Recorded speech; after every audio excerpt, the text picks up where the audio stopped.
Hi friends, माझ्या YouTube चॅनलवर तुमचं स्वागत आहे. हे बघा, आपण सिनूच्या बड्डेला गेलतो त्यावेळेस तिथं हे उभे केलेले होते आणि सिनू पण बाहेरच होता.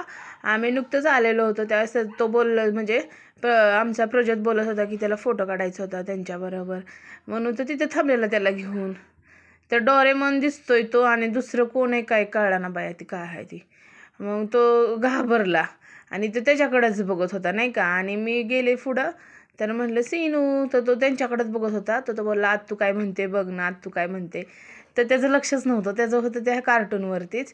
मग मी म्हटलं राहू दे, थांब जरा, त्याला रिलॅक्स होऊ दे, मग मी त्याला बघते म्हटलं. तर बोलला ठीक आहे. मग मी त्याची पप्पी घेतली आणि इकडून माझी मम्मी आली, मम्मीने पण माझी पप्पी घेतली. तर त्याचं लक्ष सगळं कार्टूनकडंच होतं त्याला. मग मी त्याचं पप्पी घेतली बाळाची आणि मग त्याला बोलले, सीनू खूप छान त्याचा बड्डे झाला बघा, तुम्हाला दाखवते पुढं. आणि इकडं हे डोरेमॉन होते, पोरांना त्यांच्याबरोबर फोटो काढायचा होता. माझ्या नवऱ्याला सांगते फोटो काढा फोटो काढा, तर माझा नवरा नुसता मोबाईलमध्येच बघत बसला. त्यांना सांगितलेलंच काय कळत नव्हतं. मग शेवटी मला रागच आला, मी आले पुढे निघून. मग मम्मी बोलली, अगं पोरांचे फोटो काढ की त्या कार्टून बरोबर. तर म्हणलं ठीक आहे ठीक आहे. आणि मग इकडच्या साईडला मग मी अशी वळाले इकडं. आणि आता मम्मीला म्हटलं थांब बाय, मी म्हटलं माझ्या नवऱ्याला सांगते, कारण मला रेकॉर्डिंग म्हणजे मला व्हिडिओ शूट काढायचं होतं. म्हणून मम्मीला म्हटलं तुझं तुम्ही बघा, मी चालले पुढं. मग इकडं बघा, खूप सुंदर बुद्धांची मूर्ती ठेवलेली होती. आणि नंतर मग इकडं माझी मम्मी मला लईच मोठ्याने ओरडली. मग परत रिटर्न आली. मग मुलांना म्हणलं थांबा व्यवस्थित, तरी काय ऐकायला तयार नव्हते बाया. काय म्हणलं बाय, डोकंदुखी मम्मीने केली आमच्या, काय माहीत.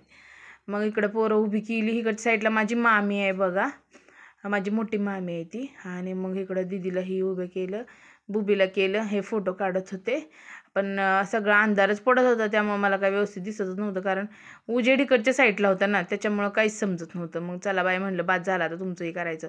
इकडे रवीना थांबलेली होती. मग आम्ही पुढं गेलो. आणि हो का, ही कोण चाललंय गं, कोण चाललंय काय आता काय माहीत नाही मला ती. मग आम्ही पुढं गेलो असं चालत. खूप सुंदर डेकोरेशन वगैरे होतं, खूप छान बड्डे बाळाचं झालं आमच्या. आणि इकडच्या साईडला कोण आहे, थांबा मला पाहू द्या. हां, इकडच्या साईडला ही आहे बघा, शिवानी होती. ती आली या म्हटली आणि गेली आजींना पुढं घेऊन ती. मग आम्ही इकडच्या साईडला गेलो इकडं बसायला आणि एकदम पुढंच जाऊन बसलो बघा. आता मागच्या साईडला तर एवढ्या खुर्च्या रिकाम्या होत्या, पण मागणं काय दिसणारच नाही म्हणलं. पण त्यांनी ती 3D टाईप लावलेलं होतं ते, त्याच्यामुळं त्याच्यावरती स्क्रीनवरती सगळं दिसत होतं. स्क्रीन लावलेली ना 3D टाईप, असं एकदम जवळून दिसत होतं, छान वाटत होतं, मस्त वाटत होतं. आणि घरात कोणाचाच असा बड्डे झाला नाही, असा बड्डे त्याचा झालेला आहे बघा. खूप मस्त वाटलं, छान बड्डे केला मस्तपैकी.